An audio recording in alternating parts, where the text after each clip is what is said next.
Welcome back to news TV 84 viewers. Break ਤੋਂ ਬਾਅਦ ਅੱਜ ਅਸੀਂ ਤੁਹਾਨੂੰ ਇੱਕ ਐਸੀ ਪੰਥਕ ਸ਼ਖਸੀਅਤ ਨਾਲ ਮਿਲਾ ਰਹੇ ਹਾਂ ਜਿਹੜੇ ਸਿੱਖ ਸਟੂਡੈਂਟ ਫੈਡਰੇਸ਼ਨ ਦੇ ਆਗੂ ਰਹੇ, ਪ੍ਰੋਫੈਸਰ ਵੀ ਰਹੇ ਅਤੇ ਹੁਣ ਕੈਲਗਰੀ ਵਿੱਚ ਇੱਕ ਰੇਡੀਓ ਪ੍ਰੋਗਰਾਮ ਦੇ ਹੋਸਟ ਵੀ ਹਨ। ਇਹਨਾਂ ਦਾ ਸਬੰਧ ਜੰਮੂ ਕਸ਼ਮੀਰ ਸਟੇਟ ਨਾਲ ਹੈ ਅਤੇ 14 ਸਾਲ ਪਹਿਲਾਂ ਚਿੱਠੀ ਸਿੰਘਪੁਰਾ ਪਿੰਡ ਵਿੱਚ ਭਾਰਤੀ ਏਜੰਸੀਆਂ ਵੱਲੋਂ ਮਾਰੇ ਗਏ 35 ਸਿੱਖਾਂ ਦੇ ਕੇਸ ਦੀ ਵੀ ਇਹਨਾਂ ਨੇ ਪੜਤਾਲ ਕੀਤੀ ਹੈ। ਅਸੀਂ ਗੱਲ ਕਰ ਰਹੇ ਹਾਂ ਸਰਦਾਰ ਮਨਜੀਤ ਸਿੰਘ ਪਿਆਸਾ ਜੀ ਦੀ, ਜੋ ਇਸ ਵੇਲੇ ਸਾਡੇ ਨਾਲ ਕੈਲਗਰੀ ਤੋਂ ਫੋਨ ਲਾਈਨ ਤੇ ਜੁੜ ਚੁੱਕੇ ਨੇ। ਆਓ ਅੱਜ ਅਸੀਂ ਇਹਨਾਂ ਨਾਲ ਆਪਣੇ ਸਵਾਲਾਂ ਦਾ ਸਿਲਸਿਲਾ ਸ਼ੁਰੂ ਕਰਦੇ ਹਾਂ। ਜੀ ਵੀਰ ਜੀ, ਵਾਹਿਗੁਰੂ ਜੀ ਕਾ ਖਾਲਸਾ, ਵਾਹਿਗੁਰੂ ਜੀ ਕੀ ਫਤਿਹ। ਵਾਹਿਗੁਰੂ ਜੀ ਕਾ ਖਾਲਸਾ, ਵਾਹਿਗੁਰੂ ਜੀ ਕੀ ਫਤਿਹ। ਵੀਰ ਜੀ, TV 84 ਨਿਊਜ਼ ਦੇ ਦਰਸ਼ਕਾਂ ਦੇ ਤੁਸੀਂ ਪਹਿਲੀ ਵਾਰ ਰੂਬਰੂ ਹੋ ਰਹੇ, ਅਸੀਂ ਤੁਹਾਡਾ ਬਹੁਤ-ਬਹੁਤ ਸਵਾਗਤ ਕਰਦੇ ਹਾਂ। ਵੀਰ ਜੀ, ਤੁਹਾਡੇ ਨਾਲ ਅੱਜ ਅਸੀਂ ਵੱਖ-ਵੱਖ ਪੰਥਕ ਮੁੱਦਿਆਂ ਦੇ ਉੱਪਰ ਗੱਲਬਾਤ ਕਰਾਂਗੇ, ਪਰ ਸਭ ਤੋਂ ਪਹਿਲਾਂ ਕਿਉਂਕਿ ਤੁਸੀਂ ਕਸ਼ਮੀਰਵਾਦੀ ਨਾਲ ਸੰਬੰਧ ਰੱਖਦੇ ਹੋ, ਅੱਜ 20 ਮਾਰਚ 2000 ਨੂੰ ਚਿੱਠੀ ਸਿੰਘਪੁਰਾ ਪਿੰਡ ਵਿੱਚ 35 ਸਿੱਖਾਂ ਦੀ ਨਸਲਕੁਸ਼ੀ ਬਾਰੇ ਵੇਰਵਾ ਦਿਓ ਕਿ ਇਹ ਨਸਲਕੁਸ਼ੀ ਲਈ ਕੌਣ ਜ਼ਿੰਮੇਵਾਰ ਸੀ ਅਤੇ ਇਹ ਕਾਰਾ ਕਿਉਂ ਕੀਤਾ ਗਿਆ। ਇਸ ਬਾਰੇ ਸਭ ਤੋਂ ਪਹਿਲਾਂ ਵੇਰਵਾ ਦਿਓ ਤੇ ਜਾਣਕਾਰੀ ਦਿਓ।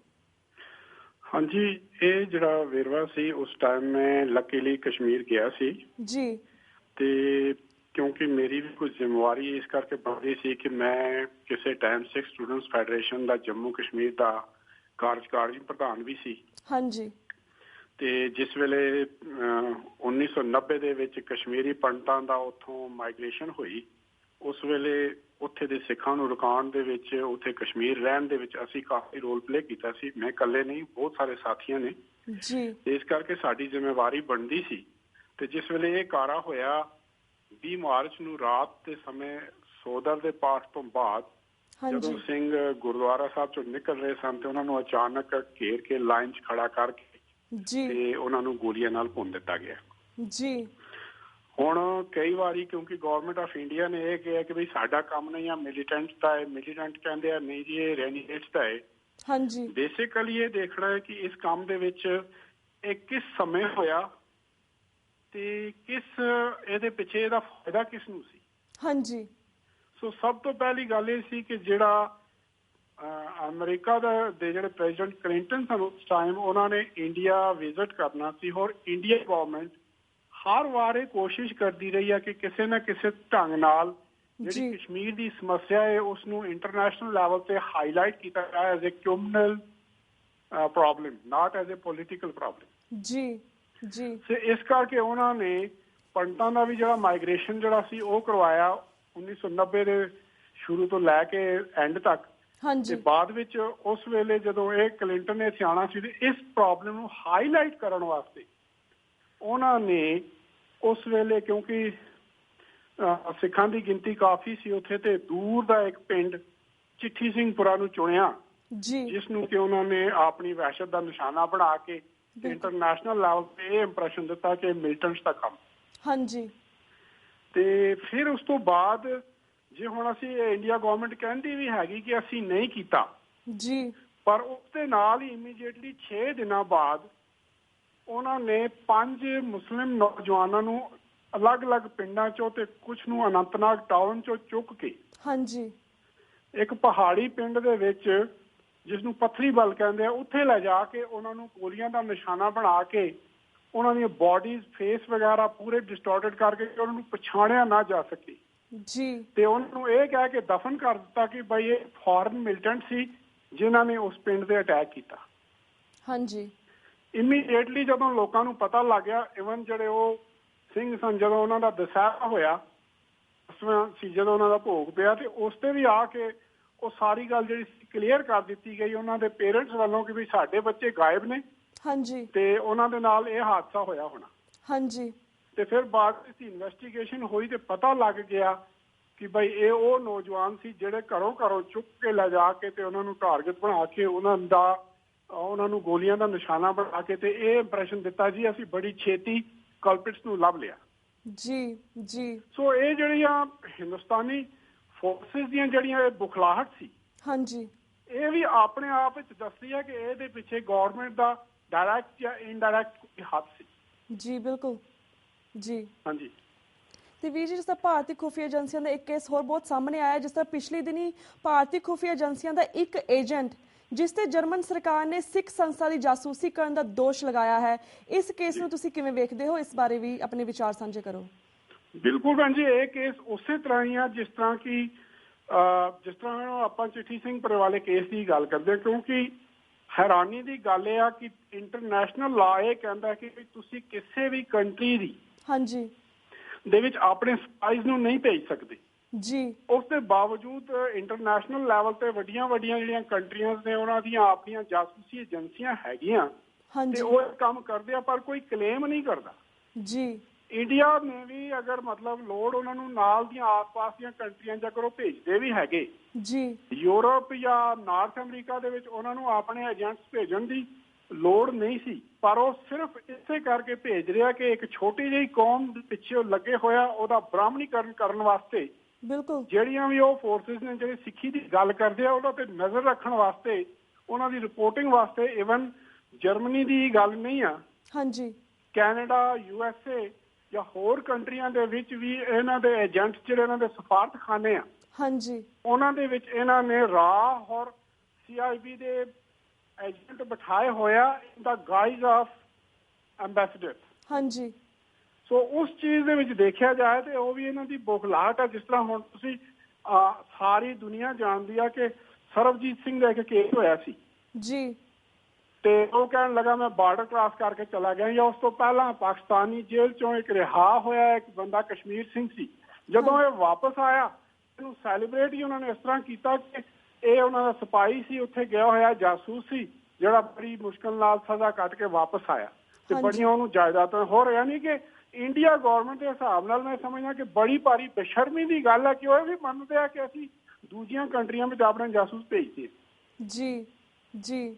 ਸੋ ਇਹ ਵੀ ਜਿਹੜੀ ਘਟਨਾ ਹੈ, ਇਹ ਘਟਨਾ ਮੈਂ ਤੇ ਇਹ ਵੀ ਕਹਾਂਗਾ ਕਿ ਮੈਂ ਸਮੁੱਚੇ ਵਰਲਡ ਦੇ ਸਿੱਖਾਂ ਨੂੰ ਇਹ ਅਪੀਲ ਕਰਾਂਗਾ ਕਿ ਤੁਸੀਂ ਆਪਣੇ ਸ਼ਹਿਰਾਂ ਦੇ ਵਿੱਚ ਝਾਤੀ ਮਾਰੋ, ਆਪਣੇ ਗੁਰੂ ਘਰਾਂ ਵਿੱਚ ਝਾਤੀ ਮਾਰੋ। ਕਿਤੇ ਨਾ ਕਿਤੇ ਤੁਹਾਡੇ ਵਿੱਚ ਗਵਰਨਮੈਂਟ ਆਫ ਇੰਡੀਆ ਨੇ ਆਪਣੇ ਏਜੰਟ ਬਿਠਾਏ ਹੋਏ ਨੇ ਜੀ। ਬਿਲਕੁਲ ਬਿਲਕੁਲ ਬਿਲਕੁਲ ਵੀਰ ਜੀ। ਤੇ ਵੀਰ ਜੀ ਤਾਂ ਹੀ ਦੈਟਸ ਦੀ ਓਨਲੀ ਰੀਜ਼ਨ ਕਿ ਅਸੀਂ ਬਾਰ-ਬਾਰ ਇਹ ਕੁਐਸਚਨ ਵੱਖ-ਵੱਖ ਸ਼ਖਸੀਅਤਾਂ ਦੇ ਨਾਲ ਗੱਲਬਾਤ ਕਰਦੇ ਤਾਂ ਕਿ ਸਾਡੇ ਜਿਹੜੇ ਲੋਕ ਸਾਡੇ ਦੇਖ ਰਹੇ ਨੇ, ਸਾਡੇ ਦਰਸ਼ਕ ਵੇਖ ਰਹੇ, ਉਹਨਾਂ ਨੂੰ ਪਤਾ ਲੱਗੇ, ਉਹ ਆਪਣੀਆਂ ਅੱਖਾਂ ਖੋਲ੍ਹਣ, ਉਹਨਾਂ ਨੂੰ ਪਤਾ ਲੱਗੇ ਕਿ ਸਾਡੇ ਨੇੜੇ-ਤੇੜੇ ਕਿਸ ਤਰ੍ਹਾਂ ਦੇ ਕਿਹੜੀ ਏਜੰਸੀਆਂ ਦੇ ਲੋਕ ਸਾਡੇ ਤੇ ਦੇਖ ਸਾਨੂੰ ਉੱਪਰ ਨਜ਼ਰਬੰਦ ਕਰ ਰਹੇ ਨੇ। ਤੇ ਵੀਰ ਜੀ ਹੁਣ ਅਸੀਂ ਬਾਕੀ ਸਵਾਲਾਂ ਵੱਲ ਆਉਂਦੇ, ਜਿਵੇਂ 2014 ਦੀਆਂ ਪਾਰਲੀਮੈਂਟ ਚੋਣਾਂ ਦੇ ਹਵਾਲੇ ਨਾਲ ਸਿੱਖ ਹਲਕਿਆਂ ਵਿੱਚ ਕੁਝ ਸਿੱਖ ਬੁੱਧੀਜੀਵੀਆਂ ਵੱਲੋਂ ਆਮ ਆਦਮੀ ਪਾਰਟੀ ਦੀ ਹਮਾਇਤ ਕੀਤੀ ਜਾ ਰਹੀ ਹੈ, ਤੁਸੀਂ ਇਸ ਬਾਰੇ ਕੀ ਸੋਚਦੇ ਹੋ? ਦੇਖੋ ਜੀ, ਮੇਰੇ ਹਿਸਾਬ ਨਾਲ ਕਿਸੇ ਪਾਰਟੀ ਦੀ ਹਮਾਇਤ ਕਰਨਾ ਤੇ ਠੀਕ ਹੈ, ਪਰ ਸਿੱਖ ਆਮ ਤੌਰ ਤੇ ਸਮੂਹਕ ਤੌਰ ਤੇ ਅਸੀਂ ਜਿਹੜੇ ਲੋਕ ਆ ਸੁਭਾਵਿਕ ਤੌਰ ਤੇ ਬਹੁਤ ਕੁਝ ਭੁੱਲ ਜਾਂਦੇ ਆ ਜੀ, ਬੜੀ ਛੇਤੀ ਭੁੱਲ ਜਾਂਦੇ ਆ ਕਿ ਵੀ ਸਾਡੇ ਨਾਲ ਕੀ ਹੋਇਆ, ਕੀ ਵਾਪਰਿਆ, ਕੌਣ ਸੀ। ਤੇ ਕਈ ਵਾਰੀ ਅਸੀਂ ਜਦੋਂ ਨਵੀਂ ਲੀਡਰਸ਼ਿਪ ਦੇਖਦੇ ਹਾਂ, ਨਵੀਂ ਗੱਲ ਦੇਖਦੇ ਹਾਂ, ਜੇ ਤੇ ਕੁਝ ਮਤਲਬ ਇੰਡੀਆ ਦੇ ਕੁਝ ਮੁੱਦੇ ਹੈਗੇ ਉਹਨਾਂ ਦੇ ਨਾਲ ਅਗਰ ਲੋਕਾਂ ਦੀ ਸਹਿਮਤੀ ਹੈਗੀ ਆ, ਪਰ ਜਿਸ ਸ਼ਿੱਦਤ ਦੇ ਨਾਲ ਸਾਡੇ ਲੋਕ ਉਸ ਲੈਵਲ ਤੇ ਜਾ ਕੇ, ਯਾਨੀ ਕਿ ਜਿਸ ਤਰ੍ਹਾਂ ਕਿ ਮੈਂ ਇੱਕ ਡਾਕਟਰ ਅਮਰਜੀਤ ਸਿੰਘ ਜੀ ਦਾ ਇੱਕ ਲੇਖ ਪੜ੍ਹਿਆ ਸੀ, ਉਹਦੇ ਵਿੱਚ ਇਹੀ ਸੀ ਕਿ ਪਾਰਾ ਟੁੱਟਣ ਦੀ ਸ਼ਿੱਦਤ ਤੱਕ ਉਹਨਾਂ ਨੂੰ ਬੁਖਾਰ ਚੜਿਆ ਹੋਇਆ ਜੀ। ਬਿਲਕੁਲ। ਸੋ ਇਹ ਗੱਲ ਜਿਹੜੀ ਆ ਇਹ ਗਲਤ ਆ, ਕਿਉਂਕਿ ਇਸ ਤੋਂ ਪਹਿਲਾਂ ਉਹਨਾਂ ਨੂੰ ਇਹ ਦੇਖਣਾ ਚਾਹੀਦਾ ਹੈ ਕਿ ਕਿਆ ਇਸ ਪਾਰਟੀ, ਜੇ ਪਾਰਟੀ ਹੀ ਸੱਤਾ 'ਚ ਆ ਜਾਂਦੀ ਹੈ ਹਾਂਜੀ, ਤੇ ਇਸ ਤੋਂ ਸਾਨੂੰ ਪ੍ਰਾਪਤੀ ਮਤਲਬ ਜਿੱਥੇ ਤੱਕ ਤੇ ਅਗਰ ਚਲੋ ਕਰਪਸ਼ਨ ਖਤਮ ਹੋ ਜਾਏਗੀ ਜਾਂ ਨਹੀਂ ਹੋਏਗੀ, ਦੈਟ ਇਜ਼ ਡਿਫਰੈਂਟ ਐਟੀਟਿਊਡ। ਪਰ ਜਿਹੜਾ ਸਿੱਖ ਇਨਸਾਫ ਦੇ ਵਾਸਤੇ ਜੀ, ਅੱਜ ਤੱਕ ਸਿੱਖ ਇਨਸਾਫ ਦੇ ਵਾਸਤੇ ਉੱਥੇ ਲੜ ਰਹੇ ਨੇ, ਅੱਜ ਤੱਕ ਉਹਨਾਂ ਨੂੰ ਇਨਸਾਫ ਨਹੀਂ ਮਿਲਿਆ। ਹੋਰ ਇੱਥੇ ਤੱਕ ਕਿ ਜਿਹੜਾ ਵੀ ਕੋਈ ਆਉਂਦਾ ਹੈ ਉਹ ਸਾਨੂੰ ਇਨਸਾਫ ਨਹੀਂ ਦਵਾਉਂਦਾ, ਸਿਰਫ ਸਾਡੀ એનર્ਜੀ ਨੂੰ ਇਨਸਾਫ ਦੇ ਨਾਂ ਤੇ ਡਾਇਲੂਟ ਕਰਦਾ ਹੈ, ਦੂਜੇ ਪਾਸੇ ਲਗਾਉਂਦਾ ਹੈ, ਤੇ ਅਸੀਂ ਜਿਹੜਾ ਰੀਅਲ ਨਿਸ਼ਾਨਾ ਹੁੰਦਾ ਉਹ ਭੁੱਲ ਜਾਂਦੇ। ਬਿਲਕੁਲ ਬਿਲਕੁਲ। ਸੋ ਇਸ ਕਰਕੇ ਜਿਹੜਾ ਮੇਰੇ ਖਿਆਲ ਵਿੱਚ ਤੇ ਜਿਹੜਾ ਠੀਕ ਆ ਇੰਡੀਵਿਜੂਅਲ ਲੈਵਲ ਤੇ ਅਗਰ ਉਹ ਕਿਸੇ ਦੀ ਹਮਾਇਤ ਕਰ ਰਹੇ ਆ, ਪਰ ਐਜ਼ ਏ ਸਿੱਖ ਜਾਂ ਐਜ਼ ਏ ਸਿੱਖ ਕੌਮ ਸਾਨੂੰ ਇਸ ਵੇਲੇ ਦੀ ਉਹਨਾਂ ਇਲੈਕਸ਼ਨ ਦੇ ਵਿੱਚ ਕਿਸੇ ਦੀ ਇਸ ਤਰ੍ਹਾਂ ਖੁੱਲ ਕੇ ਹਮਾਇਤ ਕਰਨ ਦੀ ਲੋੜ ਨਹੀਂ ਆ, ਕਿਉਂਕਿ ਸਾਨੂੰ ਜੇ ਸਾਨੂੰ ਕੋਈ ਇਹ ਪ੍ਰੋਮਿਸ ਕਰਦਾ ਹੈ ਕਿ ਸਾਡੇ ਜਿਹੜੇ ਮੁੱਦੇ ਹੈਗੇ ਜਿਹੜੇ ਕਿ 1984 ਤੋਂ ਲੈ ਕੇ ਅੱਜ ਤੱਕ ਨੇ, ਜਾਂ ਉਸ ਤੋਂ ਪਹਿਲਾਂ ਦੇ ਜਿਹੜੇ ਹੈਗੇ ਆ ਇੱਕ ਨਸਲਕੁਸ਼ੀ ਦੇ ਸਬੰਧ ਵਿੱਚ ਜਾਂ ਬਾਕੀ ਚੀਜ਼ਾਂ ਦੇ ਵਿੱਚ, ਜੇ ਉਹਦੇ ਵਿੱਚ ਕੋਈ ਖੁੱਲ ਕੇ ਸਾਨੂੰ ਇਹ ਪ੍ਰੋਮਿਸ ਕਰਦਾ ਕਿ ਵੀ ਇਹ ਚੀਜ਼ ਕਰਨੀ ਆ, ਫਿਰ ਅਸੀਂ ਇਹ ਨਹੀਂ ਬੁਖਾਰ ਵਾਂਗੂ ਜਾਈਏ, ਪਰ ਇਹ ਕਿ ਕਿਸੇ ਹੱਦ ਤੱਕ ਅਗਰ ਉਹਨਾਂ ਦੀ ਸਪੋਰਟ ਕਰਦੇ ਵੀ ਹੈਗੇ ਆ ਤੇ ਉਹ ਥੋੜਾ ਬਹੁਤ ਜਾਇਜ਼ ਹੋ ਸਕਦਾ ਹੈ। ਬਿਲਕੁਲ ਬਿਲਕੁਲ ਵੀਰ ਜੀ।